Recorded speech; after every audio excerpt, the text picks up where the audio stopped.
नमस्कार दोस्तों, मेरा नाम सुनील है। मैं एक शराबी हूँ।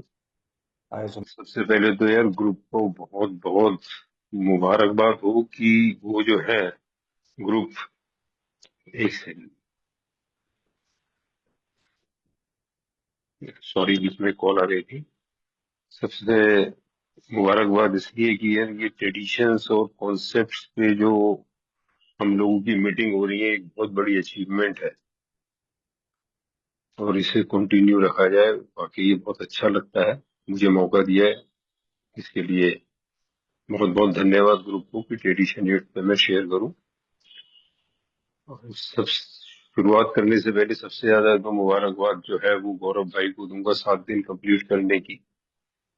बहुत ज्यादा महत्वपूर्ण है यार ये 7 दिन। हमारे जितने भी मेंबर्स जुड़े हैं उसके अंदर से 7 दिन पूरे आपने करे हैं, तो बाकी एक अचीवमेंट है यार। इसके लिए बहुत बहुत बधाई आपको। इसी तरह एक दिन के हिसाब से आप कंटिन्यू करते रहिए और जो हम सबको मिला है वो आपको भी निश्चित रूप से मिलेगा। आज का मेरा टॉपिक है एट्थ एडिशन, जो कहता है alcoholic anonymous should remain always remain non professional but our service centres में एम्प्लॉय स्पेशल वर्कर्स।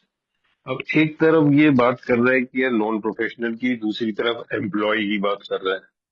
तो ये थोड़ा सा विरोधाभास हो जाता है। और जब ये समस्या आती है, पैसे के लेन देन की बात आती है, क्योंकि हम तो एक किट्टी को ही मानते हैं सेवन ट्रेडिशन के अंदर, भाई वहीं पर बस है जो पैसा और स्पिरिचुअलिटी मिलते हैं। बाकी हमारा सारा स्पिरिचुअल प्रोग्राम है, इसमें पैसे वैसे की बात मत करो। और जब भी कोई पैसे का उठता है पॉइंट, तो एकदम से उंगलियां उठनी शुरू हो जाती हैं एक दूसरे के ऊपर, मेंबर्स के ऊपर, ग्रुप के ऊपर, और आवाजें उठती हैं कि भाई यहाँ पर क्या प्रोफेशनलिज्म, पैसे का लेन देन नहीं होना चाहिए। शुरू करने से पहले यार मैं अपने 12th स्टेप पे जाता हूँ। जब मैंने 12वां कदम करा, तो 12वां कदम कहता है having at a spiritual awakening as a result of this we try to carry this message to other alcoholics. इन कदमों के फलस्वरूप जो आध्यात्मिक जागरण प्राप्त हुआ, उसके द्वारा इस संदेश को दूसरे शराबियों तक पहुंचाना। तो ये कौन से संदेश की बात कर रहा है और किससे उम्मीद कर रहा है? ये उम्मीद हो रही है मेरे से, जिसने 12 कदम करे हैं। और मैं इन 12 कदमों को करने के बाद किसी दूसरे शराबी को ये संदेश पहुंचाऊं, इसको हम कहते हैं 12th स्टेप कॉल। है ना? जो हम संदेश पहुंचाते हैं वो दो तरीके से होता है।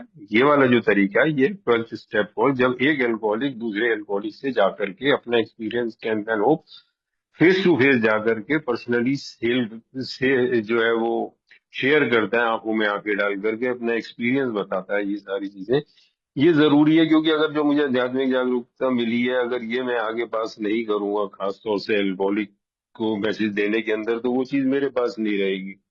कॉन्टिन्यूस सोबरिटी के लिए मेरे लिए बहुत ज्यादा जरूरी है कि मैं जो हूँ दूसरे शराबियों को ये संदेश पहुंचाऊं। वो 12वां कदम मैं कैसे करता हूँ, कैसे नहीं करता, वो मेरे ऊपर डिपेंड करता है। हर एक का इंडिविजुअल एक्सपीरियंस है। कोई मुझे ये नहीं कह सकता कि भाई साहब आप 12वां कदम ऐसे करो वैसे करो ना। वो मेरा अपना निजी अनुभव है, निजी एक्सपीरियंस है, निजी। वो मैं कब करूं, कैसे करूं, उसके लिए कोई मेरे को किसी भी तरीके से मेरे ऊपर उंगली नहीं उठा सकता। अगर हम इलस्ट्रेशन देखें ना, तो इलस्ट्रेशन का मुझे बहुत ब्यूटीफुल लगा जब शुरुआत ही, और मैं देखता हूँ कि कितने प्यारे ढंग से बताया है कि एक आदमी, भाई साहब, आधी रात मैं कह सकता हूँ, ये जो घड़ी की सुइयां हैं, ये 12 और 2 के बीच में, 12 बजे हो या 2 बजे हो, आधी रात है भाई साहब। बीवी भी परेशान हो गई घंटी सुन करके, वो उठ करके अजीब नजर से देख रही है। मौसम खराब हो रहा है, बारिश हो रही है, मूसलाधार बारिश भी कह सकते हैं, और जो है वो आंधी तूफान भी कह सकते हैं। अब इसमें 12 स्टेप हेल्प के लिए कॉल आई है, किसी का फोन आया किसी शराबी का मदद के लिए। तो यार ये अंदर से तो कह रहा है, ऊपर से तो ये कह रहा है yes okay I will be right be there, हाँ हाँ मैं पहुंच जाऊंगा। है ना? अब ऐसे में रात को कोई शराबी फोन करके मेरे को कह दे कि भाई साहब आ जाओ, मैं कहूँगा पागल है। मैं कोई इस तरह थोड़ा ना करूंगा कि उठ करके जा करके मैं शराबी की आधी रात को मदद करूंगा, वो भी पी के फोन कर रहा हो। पी के ना भी कर रहा होता, वैसे कर रहा होता, तो भी मैं ये वाली बात सोचता है। और वैसे तो वो जो बिना पिए करेगा, वो कभी एक्सपेक्ट नहीं करेगा कि आधी रात को या लेट नाइट को और ऐसे मौसम में मैं किसी को बुलाऊं। और अगर कोई पी के बोल रहा है, तो नेचुरली यार मैं ऊपर से ये सोच अंदर से ये शराबी ये रहा है सारा दुनिया की कोई ताकत मेरे को इस समय नहीं ले जा सकती बाहर। कोई पेमेंट मिले, कोई भी कितना मेरे को अगर पैसा भी दे तो मैं ना जाऊं। ये तो फ्री की बात कर रहा है कि भाई साहब मदद मांग रहा है जी, आ जाओ जी मेरी मदद करो, मैंने शराब पी ली है, पिए हुआ हूँ, या न्यू कमर हो, पी रहा हो, नंबर मिला हो कहीं से, तो भाई साहब कैसे संभव है? तो यहाँ मेरी एक दोहरी भूमिका निकल के आ रही है कि मैं कह कुछ रहा हूँ और सोच कुछ रहा हूँ। सोच में तो यह है कि वाई शुड आई यार, कोई ऐसे थोड़ी ना मुझे मिली है कि आधी रात को, और बेवकूफी भी है जाना इस बारिशों को छोड़ के, घर वालों को परेशान करके, मैं पीते हुए शराबी के जा करके एज्यूमिंग कि वो पी रहा है या पिए हुए है कि मेरी मदद करो पीने के बाद, जैसे रात रात को फोन कर देते हैं। तो अंदर और बाहर कुछ है, और कोई नो बडी कैन चैलेंज, कोई इसके घर पे आके नहीं कह सकता भाई तेरे पास हेल्प, इवन हेल्पलाइन भी हो तो, कि भाई जब तेरे पास आधी रात को फोन आया तो तू गया क्यों नहीं है? नहीं। यही फोन अगर भाई साहब किसी रिहैब वाले पे पहुंचा होता, वो कह रहे थे आधे घंटे में गाड़ी पहुंच जाएगी, आप चिंता मत करो। दूसरी तरफ से अगर फोन आता ना कि भाई साहब बारिश बारिश हो रही है, आ जाओगे ना, कहीं अल्कोहलिक बदक जाए या वो नशा वशा टूट जाए, तो वो कहेंगे आप चिंता मत करो, आंधी हो तूफान हो भाई साहब पहुंच जाएंगे, और वो गाड़ी जो है वो आधे घंटे में उसके पास पहुंच जाएगी भाई साहब। This is the difference. भाई वो प्रोफेशनल है, वो पैसा कमा रहे हैं, वो पैसा कमाएंगे जाएंगे। एक अल्कोहलिक अपनी सेरेनिटी थोड़ी ना भंग करेगा। सी तो ये एक जो है प्रोफेशनलिज्म का डिफरेंस जो है, ये पहली पिक्चर के अंदर जो है मैं बहुत आइडेंटिफाई कर रहा हूँ कि यार मेरे को कोई अगर रात को फोन आ जाए, या मेरे पास भी हेल्पलाइन बहुत रही है, ऑफ कोर्स यार एक सीमा रहती है। शुरू शुरू में तो बड़ा गर्व था कि 24 घंटे अवेलेबल, उसके बाद वो धीरे धीरे भाई साहब वो आराम से हो जाता है, टाइमिंग्स कम हो जाते हैं कि हाँ जी हाँ, फिर वो कॉल बैक करने का वो तरीका आ जाता है, वो बहाने भी दुनिया भर के मुझे नजर आ जाते हैं, मतलब जो कि एक रीजनेबल से शायद लगते भी है मेरे को करने के अंदर। तो ये मेरे को बहुत ही अच्छा स्टार्टिंग के अंदर एक्सेल में क्लियर पिक्चर रख दी। बीवी अगर एल में ना हो, या ना समझती हो प्रोग्राम को, या समझ एल में भी हो गई, क्या है यार तुम्हारे फोन आधी आधी रात को मेरी भी नींद खराब कर रहा है, तुम्हारी भी नींद खराब कर रहा है, घर का एटमोस्फेयर है। तो this is the true picture जो मेरे को समझ में आई, जो इसके अंदर रखी ना।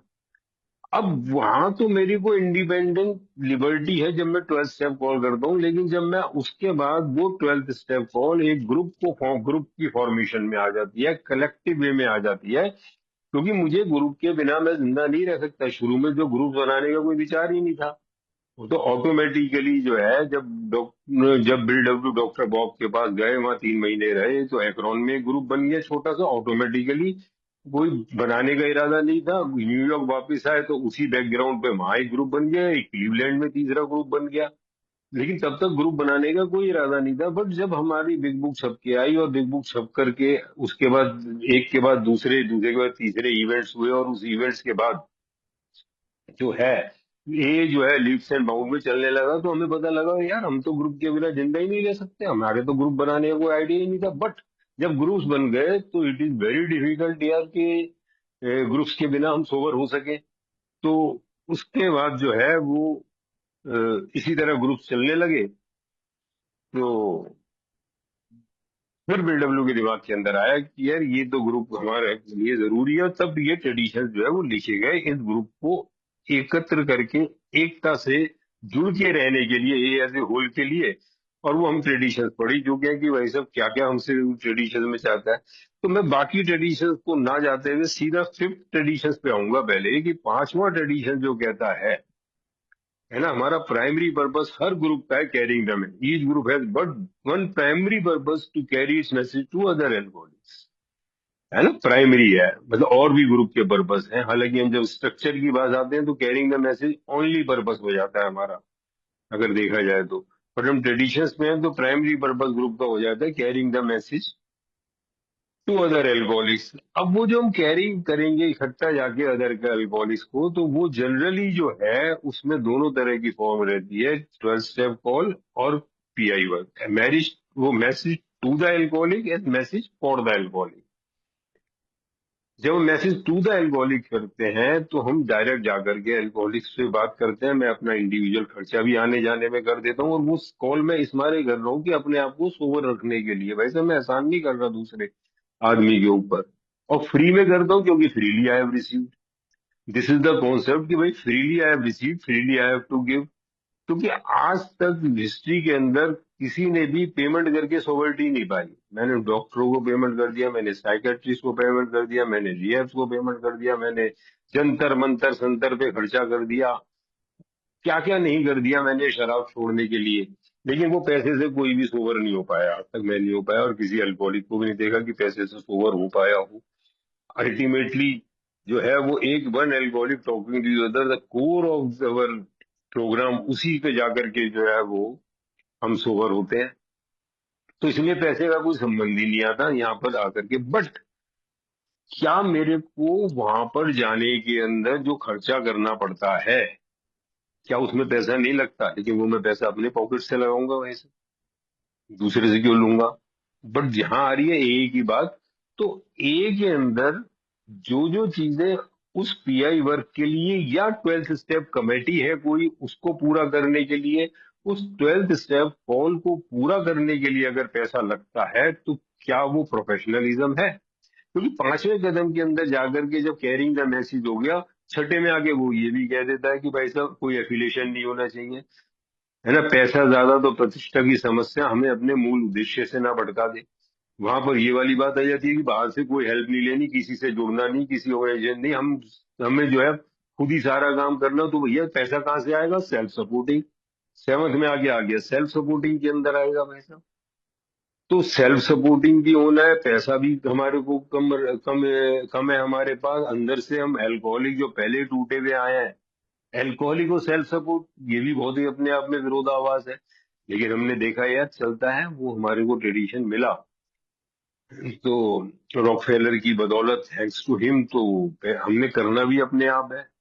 तो हम उसके अंदर पैसे के अंदर बहुत ज्यादा विरोधाभास आ जाता है कि भैया पैसा नहीं, जहाँ पैसा इन्वॉल्व हो जाता है ये में पैसा इन्वॉल्व नहीं होगा, ऐसी हमारी मानसिकता हो जाती है। लेकिन वो जो पांचवें कदम के अंदर मैंने करना है, उस मेरी मैसेज को कैरी करना है, वो मैसेज पहुंचेगा कैसे? मैं जब आया हूं तो मेरे पास न्यूज़पेपर के अंदर कटिंग से मैं आया था, एक देखी थी कि रिकवरी फ्रॉम एल्कोहलिज्म, इस जगह आप मीटिंग होती है। अब वो न्यूज़पेपर में कैसे पैसा गया? वो आर्टिकल छपा होगा, या वो जो डेली में क्लासिफाइड एड में था वो छपता था, कोई वहां गया होगा दे करके, टाइपराइटर से उन्होंने, मेंबर ने टाइप भी कराया होगा, वो लेटर भी वहां पर दे के आया होगा, जाने आने में किराया भी कराया होगा, डेली उनको जाना आना पड़ता था। फिर मैं मीटिंग आया तो मुझे मीटिंग कार्ड मिला, मैंने बैनर रखे हुए देखे, मैंने जो है वो किताबें रखी हुई देखी। ये सारी चीजें, चाय वाय, ये सारी चीजों के अंदर जो है वो भाई साहब खर्चा तो होता ही है ना। जिससे very very very vast organisation, अगर हम स्ट्रक्चर के पॉइंट ऑफ व्यू से देखें, बहुत लंबा काम होता है ये नीचे से ऊपर तक।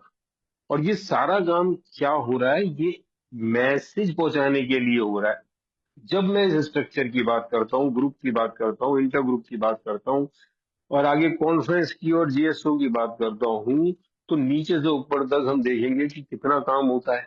अब उस काम को करने के लिए पैसे की जरूरत होती है, पैसे की इन्वॉल्वमेंट होती है, वॉलेंटियर्स की इन्वॉल्वमेंट होती है। और जब मैं ए वॉलेंटियर को देखता हूँ कि पैसा कमाते हुए, पैसा लेते हुए किसी भी रूप के अंदर, उस 12 स्टेप कॉल को पूरा करने के लिए, चाहे मैं किसी इंटर ग्रुप में सर्विस करने लग जाऊं, चाहे मैं किसी ऊपर जाकर के जीएसओ के बोर्ड में जाकर के ऑफिस के अंदर जाके कोई सर्विस करने लग जाता हूँ, या मैं कोई और ऐसा कार्य करता हूँ जिससे कि वो 12 स्टेप का संभव होती है, तो किसी न किसी रूप पे उंगलियां उठनी शुरू हो जाती हैं।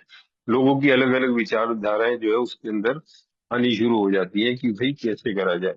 तो सेवन ट्रेडिशन के अंदर आकर के मेरे को सेल्फ सपोर्ट हो गया, और एट्थ में वो और ज्यादा आपको कर देता है भाई साहब, फिर से अगवा कर रहा है कि भैया नॉन प्रोफेशनल लेगा, ये पैसे वैसे का चक्कर मत डाल देना, ये में अपनी सोवर्टी भी खराब हो जाएगी। लेकिन आप सर्विस सेंटर्स क्रिएट कर सकते हो, है ना, उस काम के लिए। तो यहाँ पर आकर के एक विरोधाभास, जो पहले बार जो बिल डब्ल्यू ने जो इसके बाद नेक्स्ट पिक्चर दी है, उसके अंदर बिल डब्ल्यू ने बिल्कुल बताया कि अगर एक ए मेंबर अगर भाई साहब अपने घर के आगे बोर्ड लगा लेगा ना कि ये 1 घंटे के इतने चार्जेस हैं और 500 रुपए घंटा, आप मेरे से काउंसलिंग करो, ना तो वहां कोई काउंसलिंग के लिए आएगा, और अगर काउंसलिंग के लिए आ भी गया या वहां जाके बात भी करने लगा, तो वो चीज पास नहीं हो पाएगी जब तक वो पैसे का बैरियर रहेगा। अगर आज मैं किसी की 12 स्टेप कॉल पे जाकर के पैसा लेने लग जाऊं, पैसा तो दूर की बात है, मैं कोई एहसान लगने लग जाऊं, मैं उस अल्कोहलिक से मेरे को आशाएं बन जाए कि यार ये तो बड़ा बड़ा भारी बिजनेसमैन है, इसके यहाँ तो मैं नौकरी ले लूंगा, आगे जाकर के इससे तो कॉन्टेक्ट ट्रैवलिंग कर लूंगा, इसके पिताजी तो फला डिपार्टमेंट में है, यार मैं जाकर के उनसे मत। ये धारणा भी अगर मेरे अंदर आ गई भाई साहब, तो मेरे को जो चीज मिली है पीछे से फ्री में आगे नहीं दे सकता, it won't be effective at all. क्योंकि कहीं ना कहीं मेरे दिमाग के अंदर देने की बजाय कुछ लेना आ रहा होगा, और जब वो मेरे अंदर देने की बजाय लेना आना शुरू हो जाएगा, तो भाई साहब वो चीज पास इट ऑन नहीं होगा, वो 12 स्टेप कॉल जो है इफेक्टिव नहीं होगी। और बिल डब्ल्यू ने अपना एग्जांपल दिया है, जब वो टाउन हॉस्पिटल में चार्ली से मिले, तो चार्ली ने उन्हें ऑफर दिया, यार दुनिया कमा रही है चारों तरफ, कोई प्रोफेशनलिज्म कर रहा है, कोई काउंसलिंग बन रहा है, कोई रिहैब खोल रहा है, कोई किसी तरह कर रहे हो, और तुम सबसे ज्यादा दिन रात मेहनत कर रहे हो, रोटी खाना तुम्हारे को नसीब नहीं हो रहा, मुश्किल से तुम्हारा घर का खर्चा चल रहा है, तो क्यों ना तुम पैसा कमाओ यार, आओ मेरे संग ऑफिस में काम करो, यहाँ तुम अपने काउंसलिंग शुरू कर दो, मैं तुम्हारे को मंथली भी दूंगा, एक अच्छा प्रॉफिट के अंदर भी हाथ दूंगा। और बिल डब्ल्यू की उस समय जो हालत थी, वो तो भाई साहब बाग बाग होगा इस बात के ऊपर कि यार मुझे पैसा मिल रहा है। अपने आप को वो जो है वो रेशनलाइज भी कर रहे थे, हाँ यार क्या बुराई है अगर मेहनत करके मेरे को पैसा मिलता है। तो वो उस समय वो चीज भूल गए कि freely I have received, freely I have, मेरे पास क्या क्या काम है, स्पिरिचुअल एंगल सब मिल करके उन्हें वो अपनी दिक्कतें नजर आने लगी। और ये नजर आने लगा कि अगर मेरी ये जो दिक्कतें हैं, मेरी अगर आर्थिक दिक्कतें खत्म हो जाएंगी, तो आई कैन डू बेटर, मैं ज्यादा से ज्यादा लोगों के लिए कर पाऊंगा, है ना। तो वो बाप घर गए, तो वाइफ को उन्होंने जब ये वाली बात बताई, तो वाइफ को कोई फर्क नहीं पड़ा लंबा चौड़ा कि वो खुश हो गई हो कि आप इतनी बड़ी बात करो, because she was on the programme, वो देख रही थी यार, वो भी करती आ रही थी सब कुछ।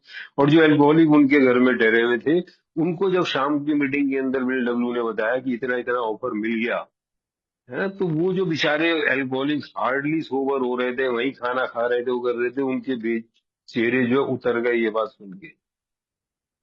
वहां उनकी ग्रुप कॉन्शियस आई, वहां किसी ने डरते हुए कहा कि बिल ये जो तुम काम कर रहे हो ये गलत नहीं है, freely we have receive, freely we have to give this. और संग में जो है वो बिल डब्ल्यू को ये भी उन्होंने कहा कि बिल यू, हमेशा तुम ही कहते थे good is the enemy of the best, ठीक है तुम इसको उससे कॉम्प्रोमाइज करके जो है अपना खर्चा भी चला लोगे, हम भी देख रहे हैं तुम्हारी इतनी बुरी हालत हो रही है, लेकिन क्या कोई जो बेस्ट होने जा रहा है अल्कोहलिक एनोनिमस का, यानी उस समय तो अल्कोहलिक एनोनिमस की बात अगर दूसरे ने देखे तो शायद तब तक नाम भी डेवलप नहीं हुआ था, कुछ नहीं हुआ था, तो ये क्या सही रहेगा।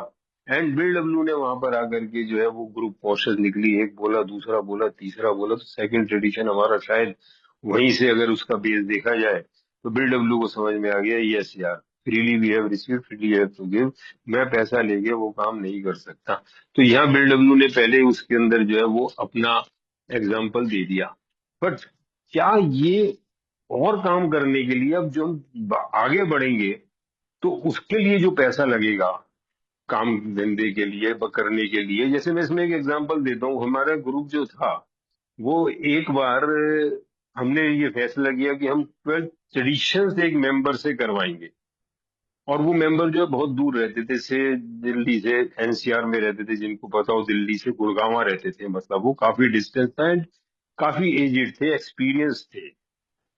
और उन्होंने ये वाली बात कही कि देखो मेरे लिए जो है बहुत मुश्किल है इतनी दूर जाना, और उस समय तो कोई मेट्रो शेट्रो भी नहीं हुआ करती थी, और कैब सिस्टम भी नहीं होते थे, टैक्सी हायर होती थी, और एक तरफ के 300 रुपए के करीब लगते थे, एंड 600 रुपए जो है हमने कहा कि विल पे फॉर यू, है ना। तो हमने उनको आने जाने का 600 रुपए किराया जो है वो लिफाफे में दे दिया करते थे, और हर विजिट के अंदर जितने भी वो हफ्ते में एक बार आते थे, एंड ग्रेटफुल टू हिम यार, वेरी। धीरे धीरे धीरे धीरे ग्रुप के अंदर जब ट्रेजरर का खर्चा आया, और उसमें 600 रुपए जो आया, शुरू में तो बात किसी ने इतनी नहीं उभारी, फिर किसी मेंबर ने किया ये तो ट्रस्ट स्टेप कॉल मत के लिए पैसे ले रहे हैं, ऑफकोर्स ग्रुप के अंदर भी कोई स्पीकर आ रहा है, that is a collective trust step call, उसको ट्रस्ट स्टेप कॉल में भी गिना जाता है। तो ये तो पैसा चार्ज कर रहे हैं जी उसके लिए। वही वो एक ग्रुप से दूसरे ग्रुप, दूसरे ग्रुप से तीसरे ग्रुप, इंटर ग्रुप, सब जगह ये वाली बात हो गई कि that person is making money out of a तो क्या वो व्यक्ति ए से पैसा कमा रहा था? नहीं, not at all. He was not charging for his speaker meeting. He was not charging for that 12th step call. वो जो चार्ज कर रहा था वो अपने आने जाने का था, उस 12th स्टेप कॉल को बनाने के लिए, इजाद करने के लिए, पूरा करने के लिए वो पैसा दिया जा रहा था उनके ऊपर. तो it was not a 12th step call. लेकिन मेंबर्स ने ये नहीं देखा कि एक इतना एजेड व्यक्ति तुम्हारे को कितनी इंफॉर्मेशन, कितना एक्सपीरियंस इम्पार्ट कर रहा है अबाउट ट्रेडिशन. और ये तो उस समय की बात है जब शायद लोगों मेंबर्स का ट्रेडिशंस वगैरह और बिग बुक रीडिंग के अंदर इतना रुझान नहीं था, या उसे नहीं पढ़ते थे. एंड वो मेंबर को 7 से 8:30 की मीटिंग के लिए 6 बजे वहां से टैक्सी चढ़नी पड़ती थी. तब वो ग्रुप में आता था और रात को 8:30 बजे टैक्सी लेके, 9 बजे लेके, 11-12 बजे वो मेंबर अपने घर पहुंचता था, जितने बजे भी पहुंचता होगा. तो मतलब ये जो है, और उसके लिए जो है उस पर ब्लेम शुरू कर दिया कि भाई sir you are charging for. तो ऐसा एग्जाम्पल मेरे को याद आता है. फिर धीरे धीरे धीरे उन्हीं मेंबर ने समझाया कि this is not the way. ये जो पैसा आप मुझे दे रहे हो, बकायदा ग्रेटनेस है उनकी यार, उन्होंने इसका विरोध नहीं किया. उन्होंने हमें डिफरेंस बताया कि 12th स्टेप कॉल क्या है और उसको पूरा करने के लिए जो सपोर्ट चाहिए उसमें क्या डिफरेंस है. तो ये जो मेरे को एग्जाम्पल याद आया अभी, और इससे बिल्कुल सीधा सीधा मेरे को पता लग जाता है कि भाई ये 12th step call, proper 12th step, और उसको पूरा करने के लिए जो हम पैसा खर्च करते हैं, चाहे वो इंडिविजुअल का खर्चा हो, चाहे वो ग्रुप उसे प्रोवाइड करे, या फैसिलिटीज जो है वो किसी और कमेटी से मिले, या हमारा स्ट्रक्चर में कोई उस तरह का खर्चा अलॉट कर दिया जाए, वो सारा का सारा हम जो है उसे प्रोफेशनलिज्म या मनी मेकिंग नहीं कह सकते मेंबर की.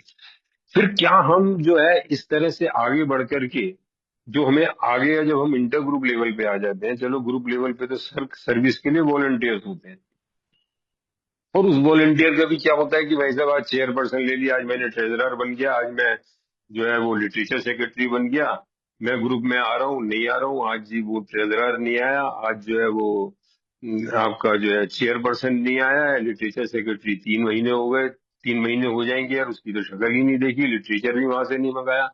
अब ये जो 5-6 मेंबर्स हैं, इनका क्या कर सकते हैं?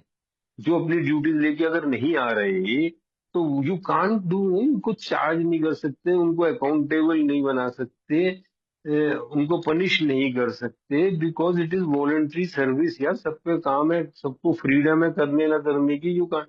चलो ग्रुप लेवल पे तो इट इज वेरी इजी यार कि हम लोग जो है आपस में एक दूसरे की मदद करके जो है उन सर्विसेज को पूरा कर लेते हैं. बट व्हाट अबाउट इससे थोड़ा सा ऊपर जाके कि हम इंटर ग्रुप पे आ गए. हालांकि ग्रुप लेवल पे भी ये चीजें बहुत ज्यादा इफेक्ट करती हैं, और अंदर से कई बार गुस्सा भी आता है कि क्यों नहीं अपनी रिस्पॉन्सिबिलिटीज मेंबर निभाते, क्यों कमिटमेंट पूरी नहीं करते. उनकी वजह से कितनी डिस्टरबेंस आती है पूरे ग्रुप के अंदर ना. तो ये जो चीज है, but you can't do anything यार. सबको पूरी फ्रीडम है और सारा प्रोग्राम सजेस्टेड है. अकाउंटेबल नहीं बनाया जा सकता उनको फॉर देयर दीज डीड्स ना. देखिए जब हम आ जाते हैं इंटर ग्रुप के अंदर आ जाते हैं, अब अगर मैं दूसरे फोटो के ऊपर जाऊं कि वहां पर जो है एक सेक्रेटरी या फोन आंसरिंग पे बैठा हुआ मेंबर है, बैठा हुआ या बैठी हुई, यानी इंटर ग्रुप लेवल के ऊपर ये हुआ कि भाई साहब अब इंटर ग्रुप लिया है और 7 दिन जो है इंटर ग्रुप के लिए हमें वॉलंटियर्स चाहिएंगे. फॉरेन वॉलंटियर्स के नाम आ गया, भाई साहब सोमवार को मैं करूंगा, मंगल को मैं करूंगा, बुध को करूंगा. इस तरह 7 वॉलंटियर्स आ गए. पता लगा कि एक आदमी देर से खोल रहा है ऑफिस, एक आदमी आया नहीं आज, उसके घर के अंदर कोई प्रॉब्लम हो गई, तीसरे ने शराब पी ली, चौथे ने जो है, कभी कोई कर रहा है, कोई आ रहा है, कोई नहीं आ रहा, कोई जल्दी बंद करके जा रहा है. तो ये सारी चीजें जो हमारे कॉन्टिन्यूस चलती रहती है, इससे क्या होगा यार? ये तो बहुत बड़ी दिक्कत और परेशानी वाली बात हो जाती है. तो अगर ऑफिस टाइम से नहीं खुले, या किसी को सेक्रेटरी को तुमने फोन के लिए रखा हुआ है या स्वीपर के लिए रखा हुआ है, अगर वॉलेंटियर ये काम कर रहे हैं तो नहीं करें, तो ये पॉसिबल नहीं हो पाता लंबे टाइम तक. ये हमने करके देखा इंटर ग्रुप के लेवल के ऊपर. वॉलेंटियर्स बहुत जल्दी, जब इंटर ग्रुप की मीटिंग होती है तो जोश में हाथ खड़ा हो जाता है कि जी मैं ये कर लूंगा, मैं ये कर लूंगा. लेकिन ऐसा पॉसिबल होता नहीं है लॉन्ग रन के अंदर, अगर मैं देखूं तो उसके लिए बढ़ गया कि यार क्यों ना एक पेड वर्कर रख लो. अब पेड वर्कर रख लोगे तो यार बढ़िया रहेगा ना ये. तो कह भी सकते हो भाई साहब आपकी ड्यूटी है, आपको आना पड़ेगा, नहीं तो तनख्वाह कटेगी, नहीं तो नौकरी चली जाएगी आपकी। फिर ये हुआ कि यार अगर पेड वर्कर हम रख रहे हैं बाहर के आदमी को, तो इसकी जगह क्यों ना हम अपने अंदर एक एल्कोहलिक को रख लें। अब सवाल इस बात का होता है कि पेड वर्कर अगर हम अल्कोहलिक को पैसे देंगे, और अल्कोहल जनरली शुरू के अंदर देखा जाए तो शुरू के 1 साल 2 साल में ही दिक्कत होती है पैसे की। अगर वो मेंबर सही है, हमें उसकी सोवर्टी, हालांकि किसी की सोवर्टी की वो गारंटी नहीं ली जाती, बट अगर उसकी जो मोटिव और इंटेंशंस अच्छी लग रही हैं, ही वांट टू सर्व, और उसको 2 पैसे भी मिल जाएंगे, और वो ही विल वर्क बेटर, क्योंकि उसे ए के बारे में पता है।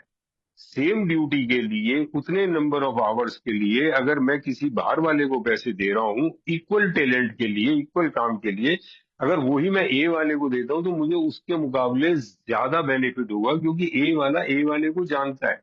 वो ना केवल काम को बहुत अच्छी तरह से करेगा, बल्कि और 4 बातें बता सकता है, एल्कोहलिक को इंफॉर्मेशन दे सकता है, जो कि एक बाहर वाला नॉन एल्कोहलिक नहीं दे सकता। वो तो हाँ या ना में उत्तर दे देगा, जो रटे रटाए क्वेश्चन है उसका आंसर दे देगा। बट एक एल्कोहलिक कैन सर्व बेटर, उसको एकदम से खुशी हो जाएगी फोन के ऊपर इंफॉर्मेशन शेयर करने के अंदर, या उस तरह की चीजें करने के अंदर, कि भाई वो हेल्प करने के अंदर उसके एक पर 2 काज हो रहा है, और हमें भी बेनिफिट जो है उससे डबल हो रहा है। लेकिन द मोमेंट हम किसी उसको रखते हैं, एम्प्लॉय को किसी ए वाले को रख देते हैं और सेम अमाउंट देते हैं, तो फिर आवाज उठ जाती है, तो फिर बंदा पैसे से पैसा कमा रहा है ए से, he is making money out of A. या फिर हम उसको उतना पैसा जो डिजर्व करता है उतना नहीं देते। यार इसे क्या किराया भाड़ा दे दो ना, बैठने की जगह दे रहे हैं, सोवर्टी की गारंटी दे रहे हैं इसको, तो इसको इतने पैसे का क्या करना है, ये तो बिगड़ जाएगा। या उसको वो फैसिलिटी नहीं देते जो बाहर वाले को दे रहे हैं, भाई वो छुट्टी भी ले रहा है, फेस्टिवल्स पे नहीं आ रहा, बीमारी शिमारी के अंदर उसे दिक्कत होती है, कभी एडवांस भी मांग लेता है वो हमसे। तो जब ए मेंबर को ये सब चीजें बेनिफिट करने की बात होती है, तो फिर हम पीछे हट जाते हैं यार। तो दिस इज द पॉइंट कि ये तो सिर्फ एक इंटर ग्रुप की बात है। यहाँ तो चलो हम ये बात करते हैं कि भाई फिर भी संभाला जा सकता है। लेकिन अगर हम मैनेजर को मैनेजर की तरह, अच्छा सबसे बड़ी बात है, फिर रख भी लेते हैं हम ए का मेंबर, तो हम उसे ए मेंबर ट्रीट ना करके एक सर्वेंट की तरह ट्रीट करना शुरू कर देते हैं। सर्वेंट इन द सेंस कि जो प्रोटोकॉल और जो इज्जत उसे बाहर वाले को हम देंगे, वो ना दे करके हमें वो बिल्कुल ऐसा लग सकता है जैसे वो हमारा एम्प्लॉई है, और हम उसको जो है इक्वल ए वाली नजर से शायद नहीं देखते, है ना। तो ये डिफरेंस मैंने देखा है। उसके बाद चलो, ये तो इंटर ग्रुप का लेवल है जहाँ बहुत छोटे लेवल पे काम होता है, फिर भी बहुत काम होता है।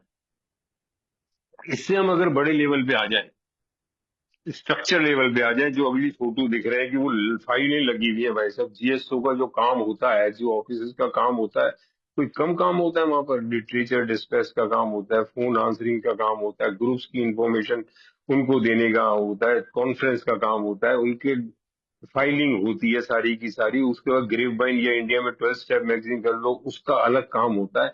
तो वहां तो वो एक बिल्कुल एक जैसे कोई बहुत बड़ी नेशनल मल्टीनेशनल कंपनी का ऑफिस चलता है, उस तरह की जरूरत होती है। वहां तो हायर सैलरी वाले स्टाफ भी होते हैं, कोई मैनेजर चाहिए, कोई सीए कंसल्टेंट चाहिए हमारे को, कोई और पोस्ट ऐसी चाहिए, कोई एक्सपर्ट चाहिए। तो ये सारे के सारे जब हम बाहर से एम्प्लॉय करते हैं और अच्छी अच्छी सैलरी होती है, तो वहां भी यही बात हो जाती है कि यार अगर सेम कैटेगरी का हमारे ए में कोई कमी थोड़ी ना है। आपको सीए हमारे मिल जाएंगे, ऑफिस मैनेजर्स बढ़िया वाले हमारे मिल जाएंगे, जीएम लेवल के लिए काम करने वाले टाइपिस्ट बढ़िया मिल जाएंगे, कंप्यूटर ऑपरेटर्स, मतलब इंटरनेट वगैरह जितनी भी जो मॉडर्न फैसिलिटीज इनको चलाने के लिए सारा टैलेंट आपको ए में मिल जाएगा, और बहुत बेहतर। लेकिन जब बात आती है कि वो जी बाहर वाली बात आ जाती है, कि पेमेंट वाली बात, तो बाहर के एम्प्लॉय को तो हम सब कुछ देने को तैयार हो जाते हैं उसी की टर्म्स एंड कंडीशन पे।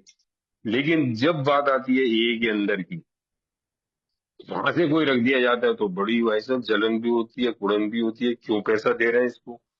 वहां वो हमें लगने लगता है बेकिंग मनी है, हम चाहते हैं उसे पैसा दूसरे के मुकाबले कम दें, उसे फैसिलिटीज दूसरे के द्वारा कम दें, है ना। हमारे अंदर बहुत सारी जो है वो एक एक ये जो एक प्रोफेशनलिज्म, पैसा, ऐसी ऐसी बातें उठा करके हम जो आते हैं। क्या ये पॉसिबल है ये काम बिना पैसे के करना? क्या ये सिर्फ वॉलंटियर्स कर सकते हैं, फुल टाइम कर सकते हैं? और अगर वॉलंटियर्स करेंगे तो are they accountable? No, not at all. अगर उन्हें अकाउंटेबल बनाना है और ए मेंबर से वो काम करना है, तो we have to pay him fully, at par at least with the outsider, जबकि एट पार हम उसको दे रहे हैं सेम टैलेंट्स के लिए, सेम कैपेबिलिटी के लिए, और वर्क जो दे रहे हैं बीइंग एन ए मेंबर, हमें जो उससे और भी बहुत सारी क्वालिटीज मिलेंगी, वो वाकई शायद लाजवाब होती है। ये एक्सपीरियंस जो है वो सभी लोगों ने देखा है, और जो इन्वॉल्व हुए स्ट्रक्चर में वो देख रहे हैं, और छोटे लेवल पे भी इस बात को देख सकते हैं कि वाकई जब ये मेंबर काम करता है तो उसके अंदर अलग ही एक वो चीज होती है ना। तो ये तो हो गई दोस्तों ए के अंदर की। जब हम ए के अंदर इस तरह की बातें करते हैं तो किस तरह की बातें उठ जाती हैं। अब आ जाते हैं हम ए के बाहर। दो चीजें हो गई ना, एक ए के अंदर जो प्रॉब्लम होती है वो हमने डिस्कस कर ली कि क्या कहा जाता है, और वो प्रोफेशनलिज्म नहीं है, और वो कैसा दिया जाता है। हमें इस चीज का सपोर्ट करना चाहिए, इस बात को समझना चाहिए कि क्या प्रोफेशनलिज्म है और क्या नहीं है। एक बारीक लाइन होती है इसके अंदर, लेकिन जब बाहर के दुनिया में जाते हैं तो वो बारीक लाइन जो है और भी ज्यादा शायद महीन हो जाती है। जब कोई ए मेंबर किसी आउटसाइड फील्ड के अंदर, ए रिलेटेड फील्ड में, मतलब अल्कोहल सॉरी अल्कोहलिज्म के फील्ड में या अल्कोहल रिलेटेड किसी फील्ड में काम करने जाता है, कोई एनजीओ है उसके अंदर वो बुलाते हैं ए मेंबर को, ये ज्यादा एक्सपीरियंस है ये नशाबंदी की या नशे से संबंधित या एजुकेशन से संबंधित कोई जानकारी देने के लिए, ए member can give it better. या फिर कोई रिहैब के अंदर काउंसलिंग वाली बात होती है, या कोई गवर्नमेंट ऑर्गेनाइजेशन की कोई रिसर्च और उस पर बना रही है, या कोई मेडिकल वाले कोई रिसर्च कर रहे हैं और उसके अंदर उनको पता है कि जानकारी के लिए ए मेंबर को हम एम्प्लॉय कर सकते हैं, तो वहां पर भी या तो हो जाती है कि भाई साहब वो ए मेंबर होकर के, और अदर वो तो ये भी कह देते हैं कि मेंबर भी है तो ए से सीख करके उस ज्ञान के को बाहर बांटने के पैसे ले रहा है। और वो जब वो जाते हैं तो ये आखिरी वाला जो पैराग्राफ है शायद इसके अंदर यही चीज को दर्शाने वाली बात करी गई है कि जब वो जाते हैं तो भाई साहब उनको कहा जाता है प्रोफेशनलिज्म। बिल डब्ल्यू बहुत अच्छी तरह कहते हैं कि यार दैट इज नॉट प्रोफेशनलिज्म। सवाल है कि टू कैप्स नहीं होना चाहिए वहां पर, वो एज ए मेंबर नहीं जा रहा है ना। तो दिस इज द डिफरेंस ना, कि यहाँ पर वो जब वो काम पे जाता है वो अपनी जो सर्विसेज दे रहा है, तो he is not an A member, चाहे वो रिहैब हो चाहे वो कोई और ऑर्गेनाइजेशन हो। और जब वो ए में आता है तो वो उस ऑर्गेनाइजेशन का एम्प्लॉय नहीं है, सिर्फ उसको अपनी वो डबल आइडेंटिटी बना के रखनी पड़ेगी। एक बार में दो कैप ना पहने कि वहां पर वो जाकर के जहां वो काम पे जा रहा है या रिहैब पे जा रहा है। रिहैब को हम इस बारे ले रहे हैं कि दिस इज बहुत कॉमन, उंगलियां इस बात पे ज्यादा उठती है क्योंकि बहुत सारे अल्कोहलिक जो है वो रिहैब्स के ऊपर जो है वो इन्वॉल्व होते हैं, इस वजह से शायद ज्यादा उंगलियां उठती हैं। तो जब वो ग्रुप में आते हैं तो दे शुड बी ए मेंबर। उनका जो बाहर का जो एफिलिएशन है या बाहर की जो सर्विसेज वो प्रोवाइड कर रहे हैं डिफरेंट ऑर्गेनाइजेशन को, उसका जिक्र नहीं होना चाहिए, ना उस नजरिए से उनको देखना चाहिए, ना ही उनको खुद मेंबर को वहां की चीजों को इन्वॉल्व करना चाहिए ए के स्ट्रक्चर में। और दूसरी तरफ जब वो उस ऑर्गेनाइजेशन में काम करने जा रहे हैं या रिहैब में काउंसलिंग के लिए जा रहे हैं, तो वहां जाकर के उनको एज ए मेंबर नहीं करना चाहिए। वहां पर they are providing their own experience, strength and hope. तो दिस इज द डिफरेंस। अगर हम मैं सिंगल कैप लगा के जा सकता हूँ तो मुझे पूरा अधिकार है अपनी रोजी रोटी कमाने का, चाहे वो अल्कोहल या अल्कोहलिक से संबंधित फील्ड है। मेरे को अधिकार है उस चीज का यार, पैसा कमाने का वहां जाकर के, वो मेरी इंडिविजुअल बिल है, मैं चाहूँ या नहीं चाहूँ, nobody can stop me. But मैं वहां पर जाके मैं एक ए का मेंबर नहीं, मैं ए का चेहरा ना खराब करूं वहां पर जाकर, है ना। और इसी तरह ए के अंदर जो है आकर के उन वहां का माहौल ना बिगाड़ूं, बाहर की चीजों को अंदर ला करके अपने आप। तो दोस्तों इस तरह से इनने ये ट्रेडिशंस पढ़े कि इनसाइड और आउटसाइड प्रोफेशनलिज्म पे कैसी किस तरह की बातें होती हैं और किस तरह से उसको हम लोग डील करते हैं। ये सिर्फ और सिर्फ समझ और अवेयरनेस का फर्क है। अगर कुल मिलाकर के देखा जाए तो शायद हमारे को ये चीज क्लियर हो जाती है कि भाई इट इज नॉट प्रोफेशनलिज्म। यानी स्ट्रेट अवे अगर हम इसको कंक्लूड करके देखें, जो 12 स्टेप कॉल के लिए मैं जाता हूँ, डायरेक्ट ट्वेल्थ स्टेप कॉल कर रहा हूँ, उसके लिए मुझे पैसा नहीं चार्ज करना, वो कभी फुलफिल भी नहीं हो सकती। लेकिन जो भी चीज, जो भी स्ट्रक्चर के अंदर वर्किंग मैं जो हूँ, वो पैसा मैं उस 12 स्टेप कॉल को संभव बनाने के लिए खर्चा कर रहा हूं, तो दैट इज नॉट प्रोफेशनलिज्म। इसी तरह वर्किंग के अंदर हो गया, मैं बाहर जाके काम कर सकता हूं अगर मैं मिसयूज ना करूं, दोनों ही तरफ से two capping at a time ना करूं, one cap at a time पहनूं, चाहे वो ए की हो चाहे वो प्रोफेशनलिज्म की। तो यहाँ पर आकर के हमने, मेरी जितना जो समझ थी थोड़ी बहुत वो मैंने शेयर करी भाई हूँ आप लोगों से। और इसके बाद हम जो है वो चेकलिस्ट पे चलते हैं मेरे ख्याल से। मुझे मैं एक्चुअल में मैं पहली बार जुड़ा हूँ, यही प्रोसीजर है इसका, शुड बी टेक चेकलिस्ट? कोई गाइड करेंगे मेरे को? यस सर, आप चेकलिस्ट ले लीजिए। हाँ, थैंक यू रवि। तो चेकलिस्ट के अंदर यार ये क्वेश्चन है, बहुत बढ़िया क्वेश्चन है, और मैं भी चाहूंगा कि अगर इन क्वेश्चंस के बीच के अंदर मे बी पॉसिबल टाइम कि हम अभी हमारे पास टाइम काफी है, शायद अभी आधा ही टाइम हुआ है, अगर किसी मेंबर की कोई क्वेश्चन बीच में भी आता है तो I think there is, I think कोई इसमें दिक्कत नहीं होनी चाहिए कि अगर वो क्वेश्चंस को बीच में हम ले लें, अगर किसी का कोई डाउट होता है किसी तरह का। अदरवाइज आई डोंट नो कि बाद में क्वेश्चन आंसर होते हैं या नहीं। एनीवे मैं एक एक क्वेश्चन करके लेता हूँ, जैसा ग्रुप चाहे जैसे मेंबर्स चाहे वैसा उसको कर सकते हैं। पहला क्वेश्चन जो है मेरे को इसमें ये नजर आता है कि does my own behaviour accurately mirror the traditions, if not what this needs to be change. ये ट्रेडिशंस की बात करी गई है, खाली इस ट्रेडिशन की बात नहीं करी गई, इसमें ट्रेडिशंस की बात हुई है कि मेरा अपना बिहेवियर जो है वो यह जो ट्रेडिशन में फॉलो कर रहा हूं या नहीं कर रहा, और अगर नहीं कर रहा तो क्या मुझे चेंज लाना चाहिए। अगर कुल मिलाकर के देखूं, अगर इन ट्रेडिशंस को देखूं, तो ये मैं इंडिविजुअली भी मेंबर जो हूं ना, हालांकि मुझे पूरी लिबर्टी है, लेकिन कहीं ना कहीं मैं एक का चेहरा हूं।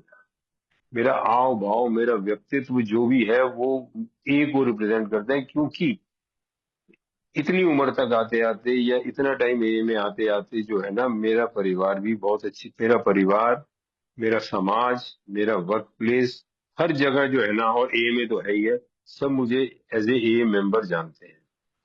अगर मैं इन ट्रेडिशंस का फॉलो नहीं करूंगा, देखो ट्रेडिशंस जो है मैं चाहे स्टेप्स करके बेस्ट पॉसिबल जो है अपने अंदर सेरेनिटी ले आऊं, लेकिन जब मेरे को ग्रुप्स में डील करना है, चाहे वो ए ग्रुप हो, चाहे मेरी फैमिली हो, चाहे वो मेरा समाज हो या वर्क प्लेस हो, चारों ही क्षेत्र के अंदर जब मैं डील करता हूं, तो तभी डील कर पाता हूं अगर मैं अपनी बात करूं तो, जब मैं इन ट्रेडिशंस को फॉलो करता हूं।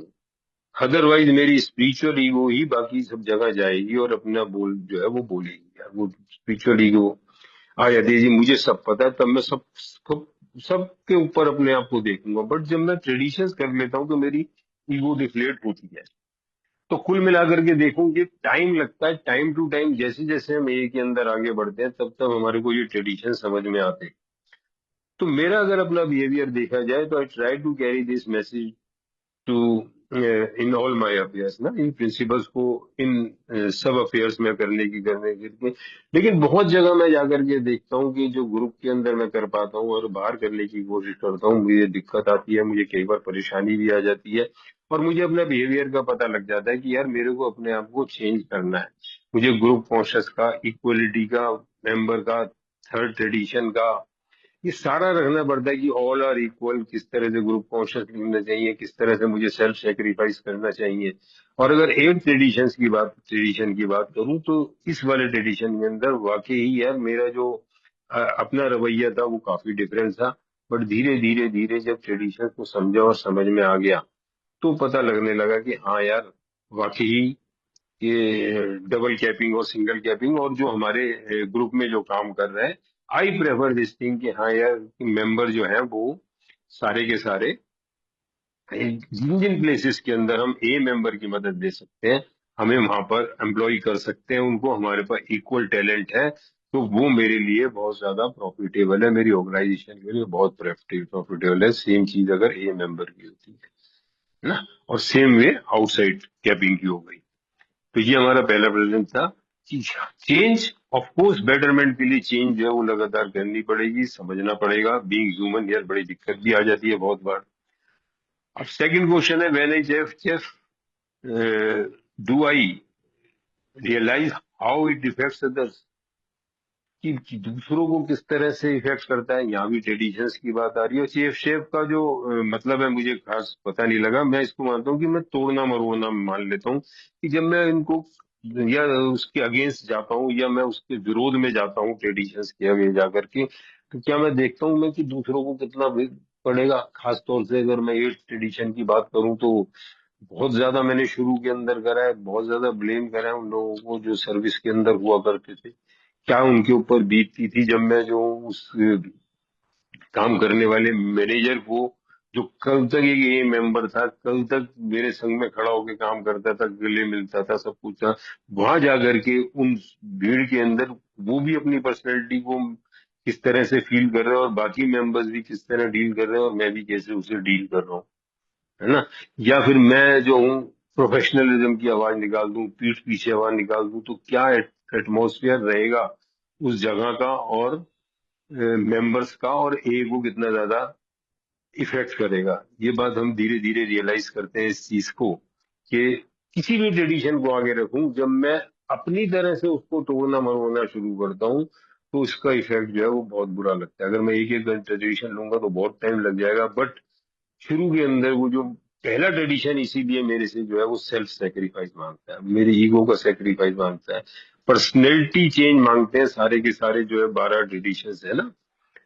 एनोनिमिटी मांगते हैं, जैसे बार में ट्रेडिशन में spiritual foundation of all our tradition ever reminding us to place principles before personality की बात आती है। तो वो जो पर्सनैलिटी चेंज जो मांगता है वो मेरे से चाहता है ना, दूसरे की पर्सनैलिटी की बजाय मेरी पर्सनैलिटी की बात है। जब मैं प्रिंसिपल्स को ऊपर रखूं, तो जैसे जैसे मैं अपने प्रिंसिपल्स को ऊपर रखूंगा, वैसे वैसे मेरी पर्सनैलिटी जो है वो नीचे की तरफ, मैं अपने आप को लेवल पे लेके आऊंगा नीचे की तरफ, इन द सेंस मेरी ईगो डिफ्लेट होगी। राइट साइज का मेरे को जो है एक मिलेगा वातावरण, जिसके अंदर मैं अपने आप को एक हम्बली जो है प्लेस कर सकूं अपनी और ये दोनों की ग्रोथ के लिए। बट मुझे पता है कि आज मैं इन ट्रेडिशंस के विरुद्ध जाता हूँ, किसी भी ट्रेडिशन के विरुद्ध, तो उसका इफेक्ट ना केवल मेरे ऊपर पड़ता है, पूरे ग्रुप और ये एज ए होल के ऊपर पड़ता है। यार मुझे ये बात देखनी चाहिए जरा से, अपने पर्पस के लिए मैं कितना बड़ा नुकसान कर रहा हूँ। Third, do I someday try to get same reward even if not money for my personal ये efforts? Not at all यार। आज तो आज आ गई है डिटेचमेंट, और ईश्वर की दया रही कि कभी ऐसा सोचा ही नहीं कि किसी ट्रस्ट से पोल पे जाकर के या किसी मेंबर से या किसी को पास करके स्पॉन्सी से, ये ईश्वर की दया रही है शुरू से कि किसी से एक्सपेक्ट करा हो, किसी से रिवार्ड लेकर के देखा हो, या सोच में भी आई हो किसी तरह की चीजें कि फला मेंबर से मुझे ये चीज मिली। ये बात जरूर है कि जैसे जैसे हम ए में आगे बढ़ते हैं, एक दूसरे के संग में रहते हैं, मनी टर्म पे भी एक दूसरे के साथ में हो जाते हैं, हेल्पिंग अदर्स के अंदर बहुत सारी चीजें एक आती है, काफी क्लोजनेस आ जाती है।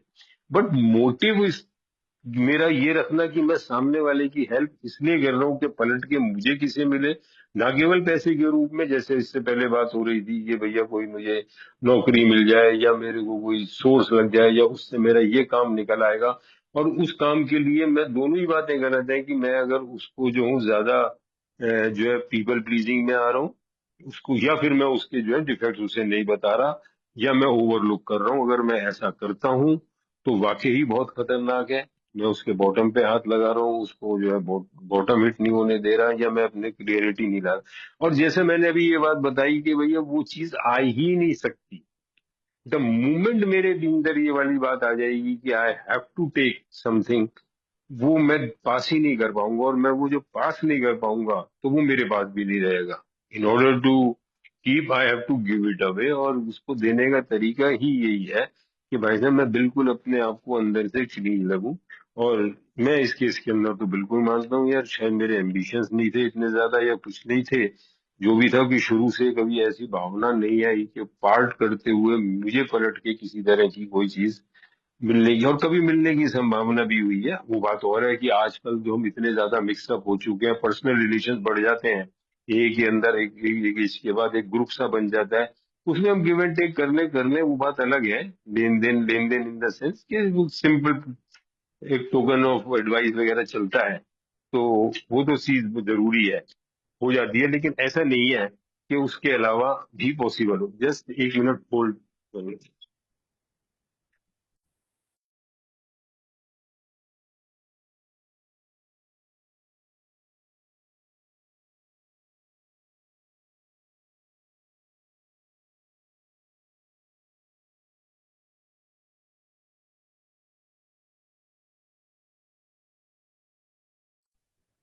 Sorry for the disturbance.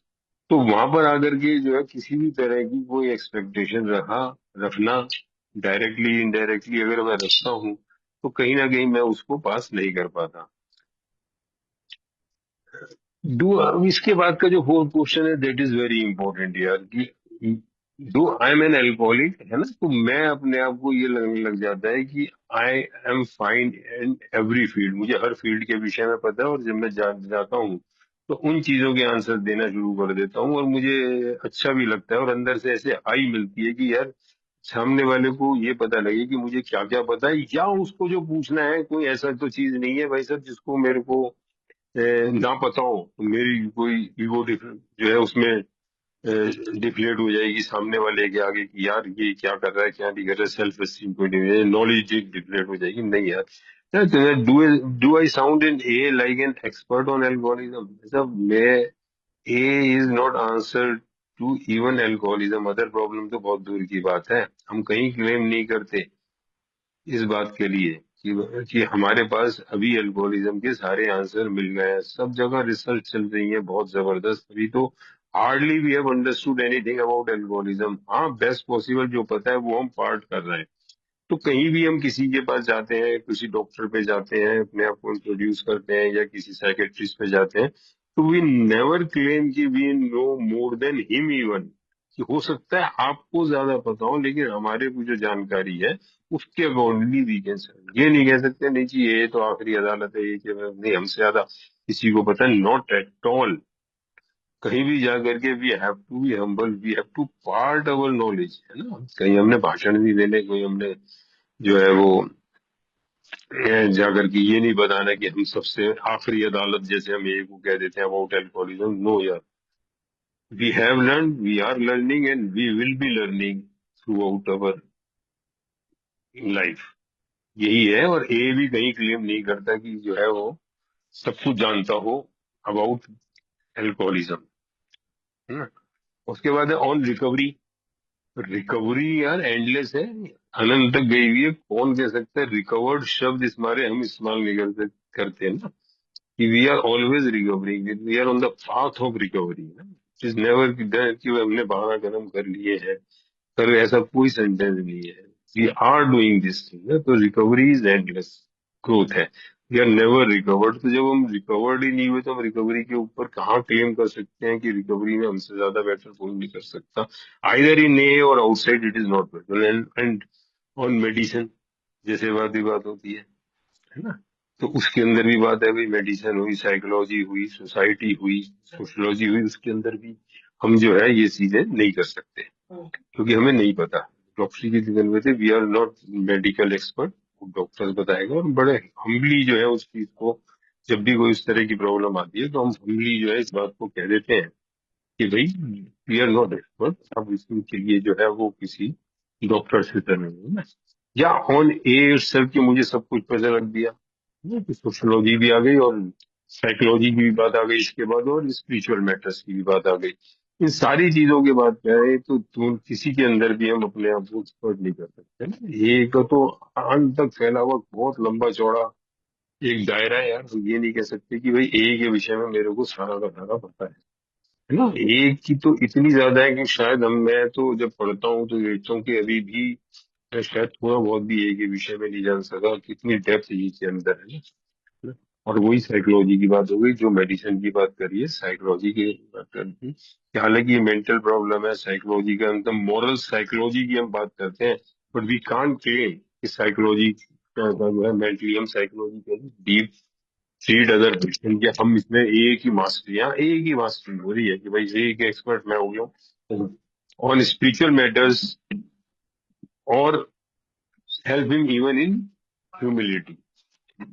तो ये जो चीज होती है कि मैटर्स के अंदर जो बात हो रही है स्पिरिचुअल मैटर के अंदर, वो तो यार बिल्कुल ही बात नहीं भाई साहब। स्पिरिचुअल के अंदर द मूवमेंट, स्पिरिचुअल मैटर्स के अंदर, या मैं ह्यूमिलिटी की बात करके देखूं, तो कहा गया है द मोमेंट मुझे लगता है कि आई एम हम्बल, या मेरे अंदर ह्यूमिलिटी है, इट हैज ऑलरेडी गॉन, है ना? मैं अपनी ह्यूमिलिटी देख ही नहीं सकता है, यही डेफिनेशन है। जब मैं अपने अंदर की ह्यूमिलिटी नहीं देख सकता, मेरी ईगो ही देख सकती है।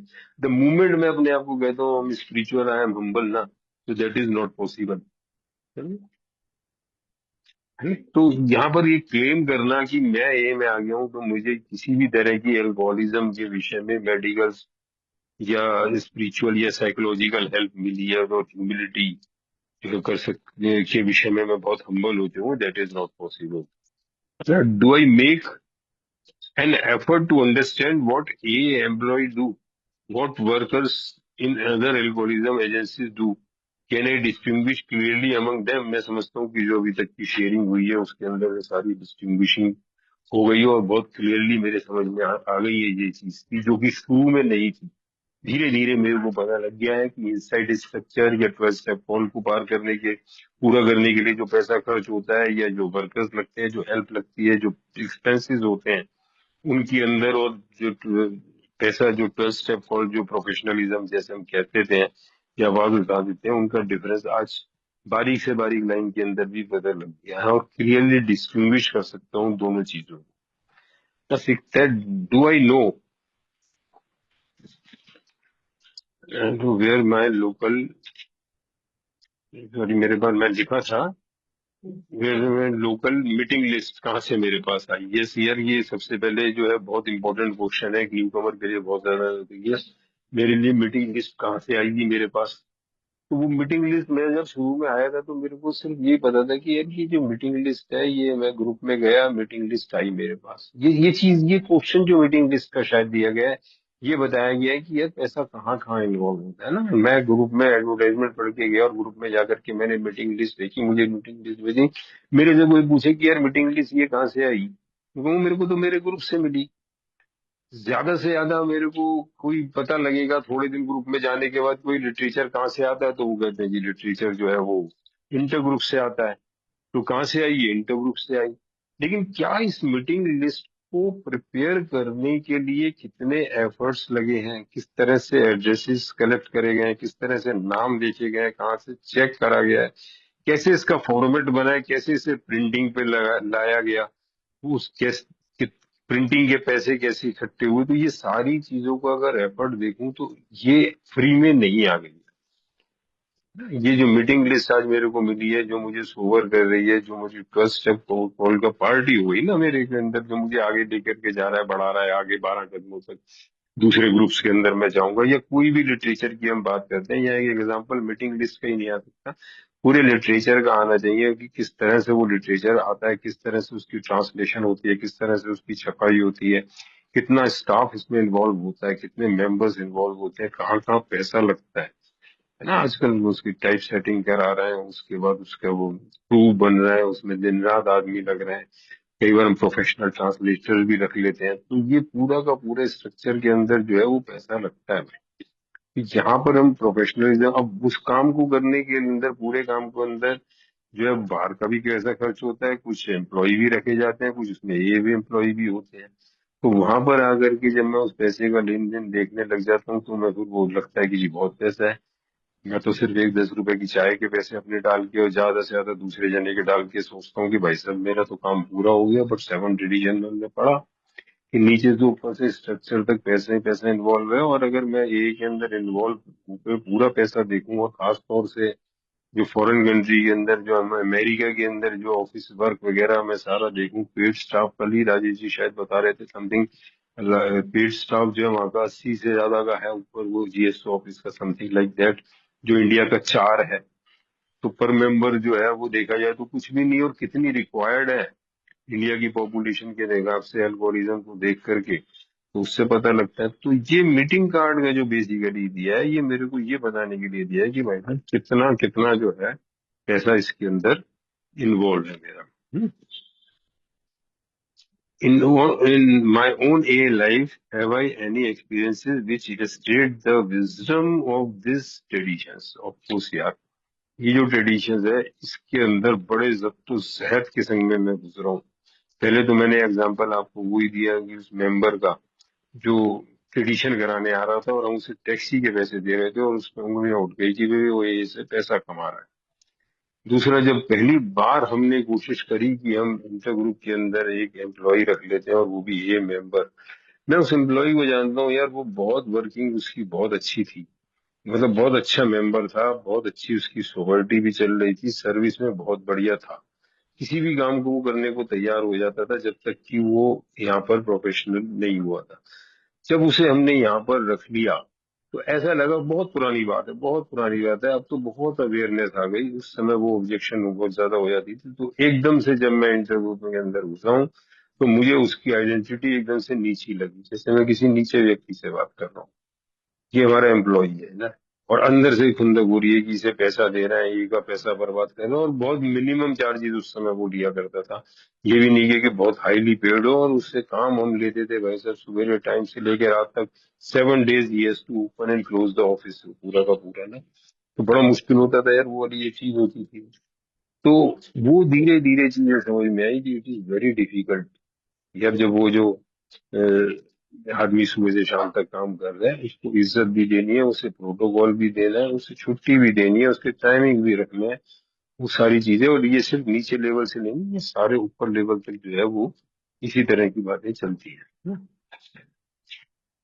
तो ये धीरे धीरे जो है आज मेरे को इस चीज को समझ में आ गया है कि हाँ यार, ये जो आया, और कई इस तरह के आए, और भी एग्जाम्पल बहुत सारे हमने सुने हैं, दूसरे मेंबर से सुने हैं कि जीएसओ लेवल के ऊपर भी इस तरह की, हायर लेवल पे भी इस तरह की बहुत सारी दिक्कतें हुई हैं। बट जैसे जैसे हम लोग जो है वो एजुकेट हो रहे हैं, हमें अवेयरनेस बढ़ रही है, थैंक्स टू दिस ग्रुप, जिस तरह की वो हम बातें कर रहे हैं और नॉलेज इम्पार्ट कर रहे हैं, तो धीरे धीरे धीरे धीरे करके वो कंप्लीट बदलाव आएगा, और हम समझ पाएंगे कि व्हाट इज प्रोफेशनलिज्म और व्हाट इज नॉट ना। Have I paid enough attention to the book 12 steps and 12 traditions और how a develops?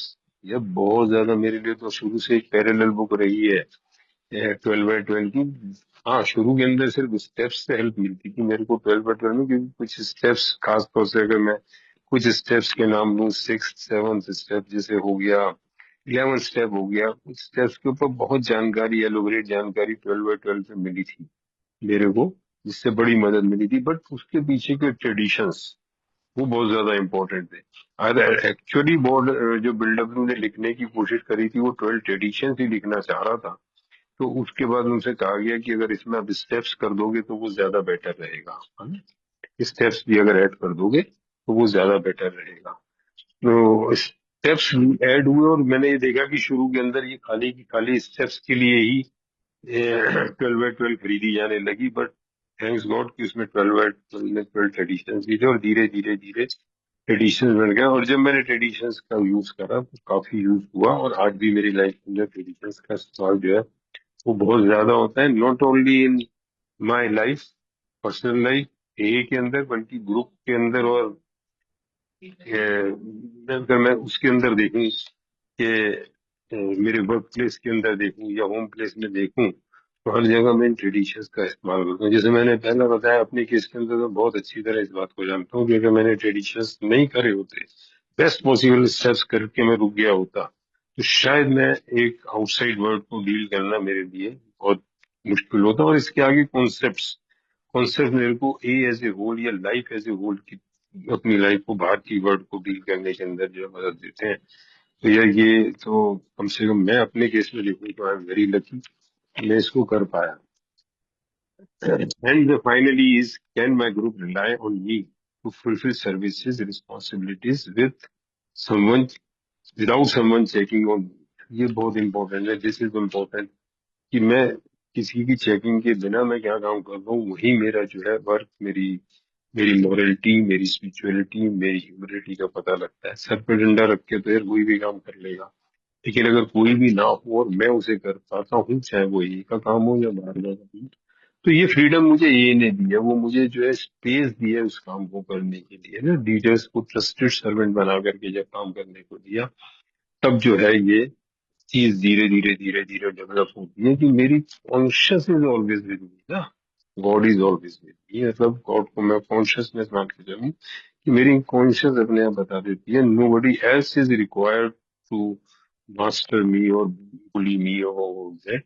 If I am pure at my conscious, तो I don't have to fear about this thing कि भाई सब कोई मेरे को देख रहा है या नहीं देख रहा है। अगर मेरी कॉन्शियस क्लियर है तो I don't require any one, है ना, कि पीछे से भी कोई इस बात को काम करे। मेरे ख्याल से यही वाले हमारे ट्रेडिशंस थे जिसको हमने करा। तो I think still we have got so much time. तो if anyone want to ask something, या इसको आगे कैसे प्रोसीड करना है, रवि जी या हेमंत जी जो भी है वो बता दें मुझे, इसका फॉर्मेट पता नहीं। This is only what I have got to share. Thank you. Thank you Sunil ji, बहुत ही सुंदर अनुभव रखे आपने। और आगे रवि भाई, अगर आप थोड़ा सा आगे करें। किसी को कोई क्वेश्चन आंसर पूछने तो पूछ लीजिए ना ग्रुप में। जी, किसी भाई का कोई सवाल है इससे संबंधित तो वो ले सकते हैं। कोई भाई? सुनील भाई, मेरा नाम अशोक है, मैं बम्बई से बोल रहा हूँ। अभी जो आपने जो आठवां ट्रेडिशन पे जो बताया है, बिल्कुल बहुत सारी अच्छी बात बताई आपने, बिल्कुल बिल्कुल विदाउट मिस्टेक।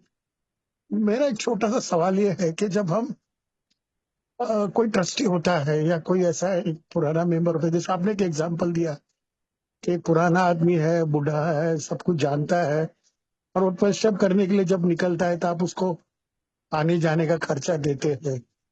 तो वो 12 स्टेप में नहीं गिना जाता है, तो बल्कि वो 12 स्टेप हल्की मतलब उसके लिए काम करने में अब उसको देते हैं। मेरा जी सवाल जी है कि अगर एक ट्रस्टी या कोई भी एक पुराना आदमी है कि जो बीमार है या उसको जमता नहीं है कहीं जाने के लिए, तो जब वो किसी फंक्शन में, समझो नागपुर बोलो या किसी और जगह पे जाता है, तो उसका जो गाड़ी खर्चा होता है, जाने आने का खर्चा होता है, कोई इंडिविजुअली करे या ग्रुप कॉन्शियस से करे या किसी जोन से वो करे या किसी डिस्ट्रिक्ट या स्टेट लेवल पे या कोई इस पे करे, तो क्या वो एक एक काम के लिए जाता है? Not he was going for 12 step के लिए नहीं जा रहा है। तो वो 12 स्टेप जो है, जो प्रोग्राम है, उसको किस तरह से ए के बारे में उन लोगों को ज्ञान करना है, ज्ञान जानना है, तो उसके लिए जो खर्चा आता है, क्या ग्रुप में करना या ग्रुप से मांगना ठीक है? क्योंकि सर्विस मैनेजमेंट में लिखा है जब हमारे डेलीगेट जाते हैं, हमारे ट्रस्टी जाते हैं, तो हमको जियो से वो वापस हमको रिफंड मिलता है। तो जी ऐसा जी। क्या हमारे कोई कन्वेंशन में या कोई इसमें अगर हम किसी एक अच्छे स्पीकर को बुलाते हैं या किसी एक ओल्ड टाइमर को बुलाते हैं, किसी भी ट्रस्टी को बुलाते हैं, बट वो अभी अफोर्ड नहीं कर रहा है, वो नहीं होता है उससे, तो क्या उसके लिए जाने आने का खर्चा देना, उसकी व्यवस्था करना क्या लाजिम है? इज इट 12 स्टेप वर्क बिल्कुल। या तो 12 स्टेप काम करने में, हल्का काम ये करने में हो? ये ये मेरा ये सवाल था। अशोक मैं आपका क्वेश्चन समझ गया। और इस आपके क्वेश्चन में और जो मैंने एग्जांपल टैक्सी का लिया था, दोनों में कोई फर्क नहीं है। अगर आज हम्म, मैं किसी ग्रुप में एज ए स्पीकर के लिए जा रहा हूँ, वो भी एक 12 स्टेप कॉल है। आई एम 12 स्टेपिंग का सिर्फ यही मतलब नहीं है कि मैं जो हूँ हम्म, वो न्यू कमर के पास जाके, उसके घर के पास जाके उसे मीटिंग तक लेके जा रहा हूँ। 12 स्टेप कॉल को जो है, after having had a spiritual awakening as the result of these steps, I yes. Try to carry this message. ये 12 कदमों का मैसेज लेके लेके जा रहा हूँ। अगर मैं किसी ग्रुप में भी जाकर के शेयरिंग कर रहा हूँ प्रोग्राम हम्म, की, किसी कन्वेंशन में जाकर के स्पेशली बुलाया गया हूँ, तो बिल्कुल मेरे को अधिकार है, ग्रुप को अधिकार है उस खर्चे को बियर करने का। अब सवाल इस बिल्कुल, बात थैंक का यू। है कि अगर मेरे को कोई ग्रुप बुलाता है और ग्रुप हम्म, मेरे को अफोर्ड कर कहता है मेरे से कि भाई साहब हम हम्म, आपको आने जाने का खर्चा देते हैं और हम्म, आप आइए, और ये हमारे ग्रुप ने डिसाइड करा है, तो मैं ये हाँ, नहीं हाँ, कहूंगा उनसे कि भाई साहब मैं अपने पास से करूंगा। मैं हम्म, उनको humbly I will accept that, और उसके बाद अगर मैं अफोर्ड कर सकता हूँ तो वो पैसा मैं हम्म, किट्टी में डाल दूंगा, ए के अंदर डाल दूंगा।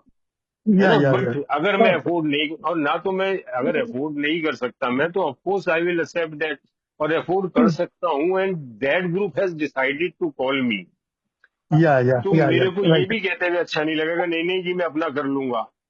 हम्म, है ना। I can suggest hmm, one thing कि मेरे को नहीं चाहिए, अगर ग्रुप नहीं दे रहा तो मैं जाके करूं। और हम कन्वेंशन वगैरह के अंदर इनवाइट करते हैं बहुत सी बार हम्म, कि हम जो रूम्स रूम्स भी दे देते हैं उनको, हम्म, फ्री वो भी कर देते हैं, जस्ट बिकॉज अगर वो नहीं अफोर्ड कर सकते।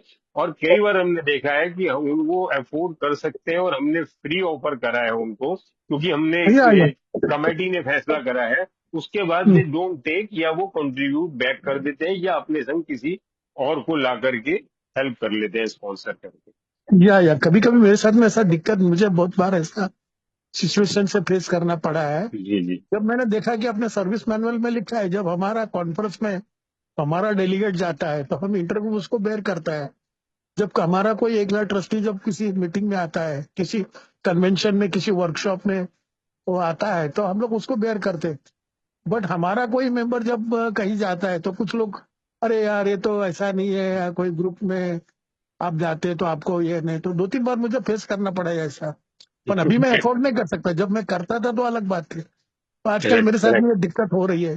थैंक यू, आपने मुझे बहुत अच्छा समझा है, क्योंकि मैंने थैंक यू। सर्विस मैनुअल में भी पढ़ा है कि उनको अधिकार है, फॉरेन कंट्रीज में देते हैं, जैसे यूएसए में वगैरह। बिल्कुल बिल्कुल 100% है। और लेकिन अगर हाँ, वो वहां पर बस वो ये है कि they won't say this thing कि अगर आप हाँ मुझे यार, स्पीकर बुलाओगे तो मैं बोलने के पैसे लूंगा। दैट इज नहीं नॉट नहीं द नहीं थिंग नहीं, ना, बस सिंपली। मांग के लेना गलत है कि मैं आऊंगा तो मेरा ये चार्ज है, मैं ये करूंगा तो हाँ मेरा यस ये यस चार्ज, वो यस। गलत है, वो दैट इज नॉट ट्रू, ये गलत है। पर मुझे अगर मेरे पास कोई थोड़ा बहुत ज्ञान है और वो लोग उनसे कुछ मांग ये जानना चाहते हैं, तो मैं उसके लिए उनको ग्रुप से बोलो या किसी से बोलो, कन्वेंशन में बोलो, तो मैं वो बोल सकता हूँ कि भाई मेरी एफोर्ड नहीं है, तो अगर आप मेरा जाने आने का ये कर सकते हैं तो आई कैन कम श्योर।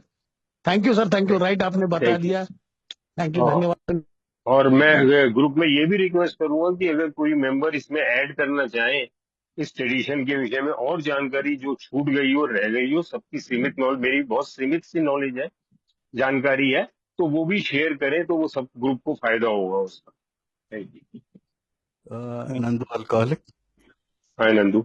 ये एक पैम्फलेट है, क्या नाम है इसका, कॉन्फ्रेंसेस एंड कन्वेंशंस, उसमें expenses.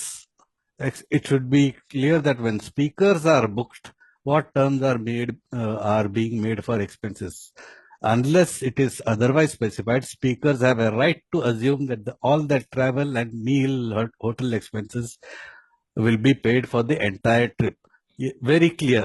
It is very clear. You read this, you should have no doubt. ये है AA guidelines है on conferences, conventions and roundup. इसमें क्लियर है, ये सवाल ही नहीं पैदा होता है. If you are asking me to come and speak at your event, the whole expenses is on you. I may or may not take, but responsibility आपकी है क्योंकि आपने मेरे को बुलाया considering my expertise in some topic.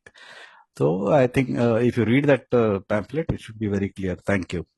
Thank you Nandu, thank you. Clearly Nandu ji ने बता दिया, सारे डाउट्स क्लियर कर दिए कि बिल्कुल लिखा हुआ है कि आपको सारा का सारा ऑफर करा जाएगा। दे शुड ऑफर यू, आप एक्सेप्ट करो या ना करो, आप कंट्रीब्यूट करो, खुद बियर कर लो, दैट इज अनदर थिंग।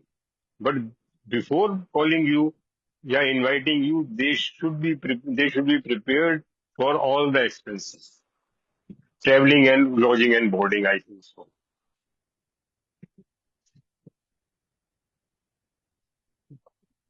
जी जी मुकेश दो। जी, आपका हाथ रेड है। जी हाँ ये बोलो। अल्फाज मुझे थोड़ा सा एक डाउट है अभी। अ, जो ग्रुप अफोर्ड कर सकता है ट्रेवल अकाउंट का किसी अच्छे स्पीकर को, या जिसके पास अभी जैसे एक मेंबर ने नॉलेज किया, अपना बताया कि भाई मेरे पास अनुभव है और मैं उस अनुभव को शेयर करना चाहता हूँ, बट एक ऐसा ग्रुप है जो I think don't can not, मतलब किसी भी रीजन से वो उसके पास इतने अमाउंट इकट्ठा नहीं होता है कि वो दे पाए, और वो चाहता है कि यार उस स्पीकर को सुनना है। तो व्हाट इज द मतलब क्या एक मिडिल वे क्या निकल सकता है? उस स्पीकर को हम रिक्वेस्ट करें और वो कहेगा नहीं है भाई साहब, मैं तो आने जाने के पैसे मुझे चाहिए, मैं तो आ नहीं पाऊंगा। तो वो कहीं ना कहीं हम फिर उस ग्रुप का कहीं हानि तो नहीं कर रहे? थोड़ा सा बस एक क्लैरिटी चाहिए थोड़ी। Thank yes Mukesh ji, but ये बिल्कुल आपका क्वेश्चन सही है कि ग्रुप किसी स्पीकर को सुनना, पर्टिकुलर स्पीकर को सुनना चाहते हैं और उसके लिए वो ग्रुप अफोर्ड नहीं कर सकता, तो आप पर्सनली ग्रुप से मेंबर से पूछ सकते हैं। अगर वो ही कैन अफोर्ड तभी तो वो आ पाएंगे ना, अगर अफोर्ड नहीं कर पाएंगे तो वो कैसे आ पाएंगे? पहली चीज, अगर वो अफोर्ड नहीं कर पाएंगे, अफोर्ड कर पाएंगे, तो आई थिंक कि वो बिल्कुल आपके इनविटेशन को स्वीकार करेंगे। और अगर आप नहीं अफोर्ड कर पा रहे तो try to have personal collection भी हम लोग करते हैं, मेंबर से भी कलेक्शन करके उस तरह से कर सकते हैं। अदरवाइज जो है, मैं नहीं समझता कि कोई और ऑप्शन है। We can go for local speaker के लिए हम लोग जा सकते हैं। बट ये जो क्वेश्चंस है, या फिर हम सारे ग्रुप में या इंटर ग्रुप में रख करके उन स्पीकर को बोल सकते हैं के इनवाइट कर सकते हैं, इस प्रपोजल को इंटर ग्रुप में तक पहुंचा सकते हैं कि उन स्पीकर को जो है इनवाइट करा जाए। बट अगर हमारे पास रिसोर्सेज नहीं है और हम उन स्पीकर से फोर्स नहीं कर सकते ना कि आप अफोर्ड करो या ना करो हमारे आके बनो, I think that is not possible. उस केस के अंदर तो कोई पॉसिबिलिटी ऐसी है ही नहीं ना, मैं जो समझता हूँ सिंपली रिक्वेस्ट ही हो सकती है।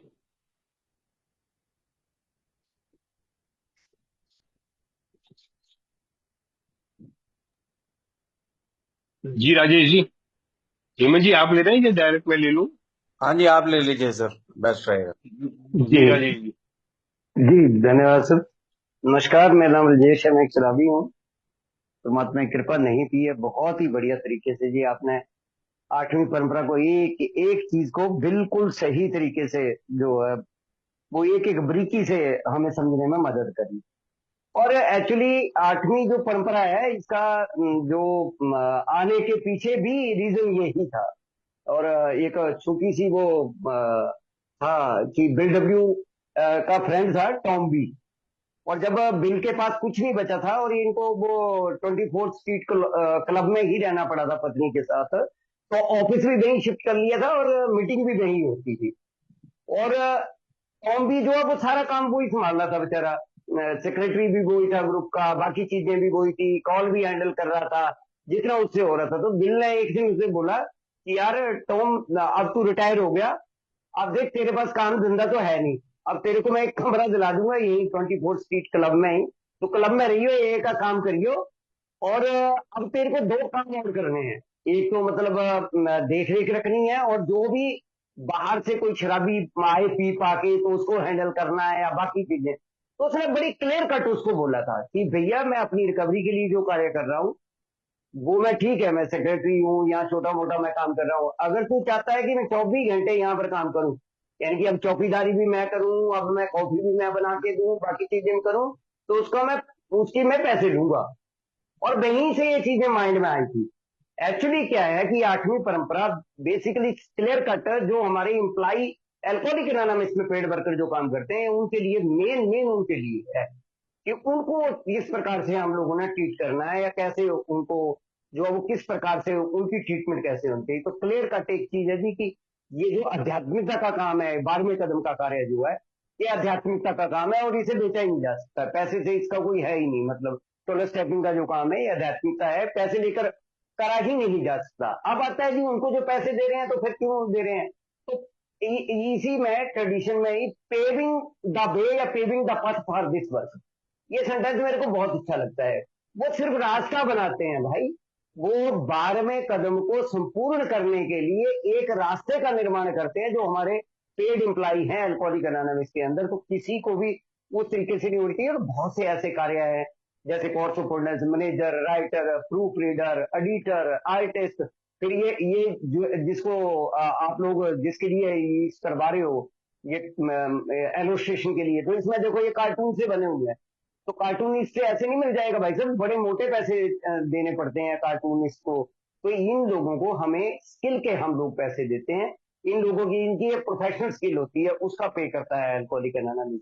और एक बढ़िया चीज इसमें और लिखी है, बस 1 मिनट और लूंगा सर, कि अगर हम लोग मान लो कि किसी भी आदमी से वॉलंटरी काम करवा रहे हैं, तो मेन चीज उसके उसको अगर वॉलंटरी काम करवा के हम टोके ना, तो ये ना छुकरापन कहलाता है, सामाजिक तरीके से भी अजीब सा लगता है कि एक तो फ्री में काम ले रहे हैं और उसके काम को रिजेक्ट नहीं कर सकते हम।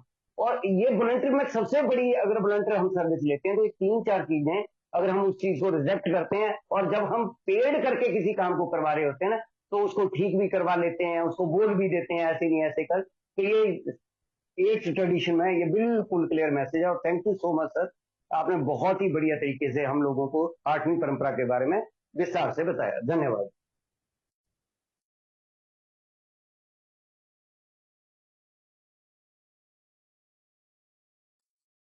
और कोई दोस्त जो कुछ ऐड करना चाहे, जैसे कि नंदू जी ने ऐड करा, राजेश जी ने ऐड करा, वेलकम यार। जितनी इन्फॉर्मेशन शेयर हो जाएगी बहुत ज्यादा होगा, या कोई क्वेश्चन हो जिसपे कि मैं या बाकी ग्रुप मेंबर्स आंसर दे सके और सुनील जी इन्फॉर्मेशन। क्या एक वर्ड ऐड कर सकता हूँ मैं आपकी बिल्कुल परमिशन बिल्कुल से। बिल्कुल जी, yes yes sir, yes sir. जी मेरा नाम अशोक, मैं एक अल्कोहलिक हूँ। एक अपना जब वो बिल साहब ने इस जब लेटर्स आने लगे, लोगों को पता चलने लगा, तो बहुत सारी इंक्वायरीज आने लगी, बहुत सारे लेटर्स आ गए, तब उन्होंने सोचा कि जितने भी ग्रुप्स है क्यों ना मैं उनसे एक एक डॉलर वर्ष में $1 अगर एक मेंबर के पीछे मैं मांग लूं, ये वॉलंटरी था। तो उन्होंने देखा कि उस वक्त कोई देने वाला, 7वां ट्रेडिशन में बताया गया, किसी ने भी वो उनकी जो ये थी, वो एक उन्होंने $1 का डिमांड किया था पर साल, 1 साल के अंदर एक मेंबर के पीछे। ये वॉलंटरी का बहुत बड़ा है कि वॉलंटरी बताया जाता है कि हम जब कोई डिमांड रखते हैं तो हमको कुछ मिलता है नहीं। तो ये बहुत बड़ा एग्जाम्पल है, बहुत बिल साहब ने कहा बताया कि साल में एक सब मेंबर के पीछे $1, तो वॉलंटरी अगर पूछे तो कौन देता है? समझ में मेरी बात तो ध्यान में आई होगी सर आपके। बिल्कुल बिल्कुल बहुत अशोक बढ़िया, जी, बहुत बिल्कुल बड़ा, हाँ सही, बहुत बड़ा हाँ, एग्जाम्पल था। इट इज वेरी बहुत बड़ा डिफिकल्ट। एग्जाम्पल था। और जी जी, और अगर किसी को ये शो तो ऑफ करने एक के का लिए काम मैंने, तो करना है। हाँ, और मुझे एक शो का ऑफ काम करने के करना लिए है, खर्च आंसर भी करना है तो करना मैं है। जितना, हाँ यस यस, दिखावे के लिए मैं जो मर्जी खर्च कर दूंगा, लेकिन अगर मुझे हाँ, वो किट्टी में या कंट्रीब्यूशन करना होगा तो इट इज वेरी डिफिकल्ट पैसा निकालना, और आज या, भी वही डिफिकल्ट लगता है। लेकिन जब उसके बाद से जैसे जैसे हमने ग्रोथ करी है, दूसरी चीज भी एक निकल के आई है। वो ये आई है कि ए का काम आज तक पैसे की वजह से रुका नहीं है। रुका अगर नहीं मेरा है। राइट तरीका हो, मेरा मांगने का, करने का, मेरे पास राइट प्रपोजल हो और राइट मेरा एटीट्यूड हो, उसके ऊपर मेरी जो है वो दूरदृष्टि अगर उस काम के अंदर है, तो कोई भी काम आज तक पैसे की वजह से रुका नहीं। ये सब पैराडॉक्सिस का प्रोग्राम है कि 10 रुपए मेरे से दिए नहीं जाते किट्टी के अंदर, जो काम तो एनोनिमसली होना करना है, चाहिए। लेकिन मेरे से वैसे मांगेगा कोई 4 जनों के बीच के अंदर, तो मैं वो हाँ, पर्स खोल के ऐसे दिखा के दे दूंगा। तो शायद ठीक यही चीज है यार, यही 7 ट्रेडिशंस की ब्यूटी है कि वो छोटी सी किट्टी बहुत जो है बढ़िया, वो सब चला बहुत देती बढ़िया। Thank you sir, thank you, धन्यवाद।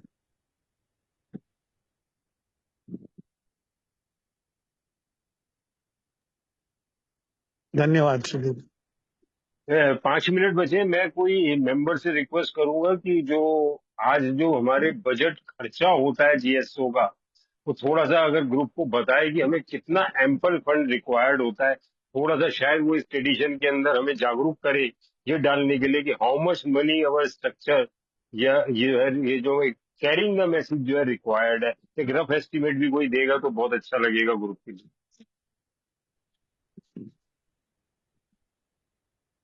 तो एनीवन? जी, मेरा नाम अशोक है। हमारा हर साल साल में एक बार कॉन्फ्रेंस होती है, उसमें हम लोग बजट रखते हैं 1 साल का। 1 साल का हमारा रिजर्व फंड क्या है। इंडिविजुअली हम लोग मेंबर के पास 60,000 था, अभी शायद मैंने सुना है, अभी मैं रोटेट हो गया हूँ एज ए ट्रस्टी करके, तो अभी मैंने सुना है कि 1 लाख रुपया का हम लोग ने रखा है। अब टारगेट ये हुआ हमारा कि 1 लाख रुपया लेना है या नहीं लेना, अभी तक उसके ऊपर फ्लोर एक्शन नहीं हुआ है। बट हमारा मैक्सिमम हमारा 65,000 पर मंथ का हमारा जो बजट है, जो पीआई काम का है, लिटरेचर ट्रांसलेटिंग का है, ऑफिस रन का है, ऑफिस का भाड़ा है, पेमेंट है, और जो हमारे पेड सर्वेंट है, और हमारा बाहर का जो भी खर्चा है, स्पीड पोस्ट का और या इसका, तो मैक्सिमम हम लोग ने बीच में, मैं जब था 2022 2023 में मैं जब ट्रस्टी था, सॉरी मैं बजट कमेटी में नहीं था, मगर जब वो बजट हम लोग हमारे जो ट्रस्टी रखते थे, तो वो करीबन लाख रुपया का इसमें रखते थे, 65 या 1 लाख रुपीज में। इसके लिए अभी हम लोग ने मेंबर्स पे, जैसे बोलते हैं ना कि मेंबर्स पे ग्रुप कंट्रीब्यूशन में, या जो हमारा सेल होता है, जैसे बाहर विदेश में अलग है, मगर हमारा बजट अभी थोड़ा बढ़ गया है। तो अभी हम करीबन 5 लाख का बजट रखते हैं, क्योंकि हमारा पीआई काम का पहले 1 लाख था, लिटरेचर का हम लोग ने 5 लाख तक डाल दिया है। तो इस तरह से हमारा बजट 1 साल का आता है, जिसमें हम लोग का अभी बजट इंडिविजुअली हम लोग ने 1 लाख रुपया का इंडिविजुअल मेंबर कंट्रीब्यूशन दे सकता है, ग्रुप कंट्रीब्यूशन देकर हम लोग ये अपने बजट को बाकी के अपने काम करने के लिए रख देते हैं। समय की वजह बिल्कुल से सही, मैं पूरा थैंक यू। बात नहीं बता सकता हूँ। थैंक यू अशोक जी, मैं भी कंक्लूड करूंगा यार। मैं भी जो 12 कॉन्सेप्ट पढ़ रहा था अभी, उसमें जो है वारंटी के अंदर लिखा था फंड के लिए, कि हमारे को सफिशिएंट ऑपरेटिंग फंड हमारे हाथ में होना चाहिए, एम्पल या रिजर्व की बात करी गई थी, and prudent wisdom to keep that ना। तो मुझे जब मैंने या एम्पल रिजर्व और जो ये पढ़ा था ऑपरेटिंग फंड, तो वाकई यार बहुत पैसा रिक्वायर्ड है। थैंक या you. Thank you ji Ravi ji, I think time भी होने वाला है, तो हेमंत जी आप दोबारा ले लिए जो भी। Thank you Sunil ji. बहुत बहुत धन्यवाद आपका। बहुत बहुत ही अच्छा सेशन रहा।